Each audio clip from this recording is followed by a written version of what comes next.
کابولوف د افغانستان په اړه د مسکو غونډې ته د اسلامي امارت د بهرنیو چارو وزیر بلل شوی. سلام ستړي مشئ، وخت مو په خیر. پام وکړئ د امپراتور ټي وي چینل څخه تازه او مهم خبر ده. کابولوف د افغانستان په اړه د مسکو غونډې ته د اسلامي امارت د بهرنیو چارو وزیر بلل شوی.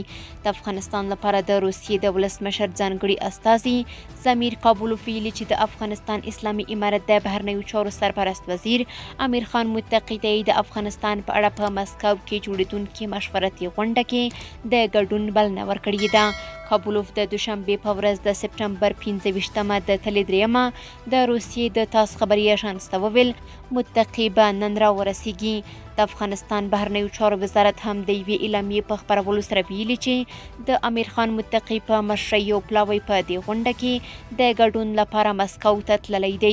د بهرنیو چارو وزارت ویاند مرستیال احمد ضیا تکل په خپله ایکس ټویټر پاڼه لیکلي چې دا پلاوی به 2 ورځې په مسکو کې تیرې کړي او بیا به تتارستان ته ولاړ شي.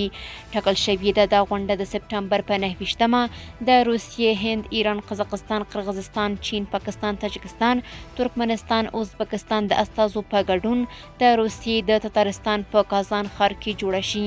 ضمیر کابولوف دا هم وویل چې امریکا ته په دې غونډه کې د ګډون بلنه نه ده ورکړل شوې. هغه په دې اړه د یوې پوښتنې په ځواب کې وویل موږ د امریکا استازي ته بلنه نه ده ورکړې او موږ د داسې څه کولو اراده نه لرو. د افغانستان په اړه د روسیې د ولسمشر ځانګړي استازي همدارنګه وویل چې د افغانستان په اړه د تریکا خبرې اترې چې امریکا پکې برخه لرله اوس په عملي توګه له منځه تللي دي.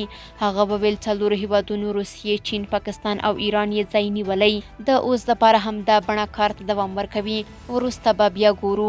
کابولوف د افغانستان په اړه د روسیې په نوښت جوړېدونکې غونډې ته د امریکا د استازي د نه بلنې علت نه دی ښودلی، خو په وروستیو 2 کلونو کې پر اوکراین د روسیې له یرغل وروسته د واشنګټن او مسکو اړیکې ترینګلې شوې دي.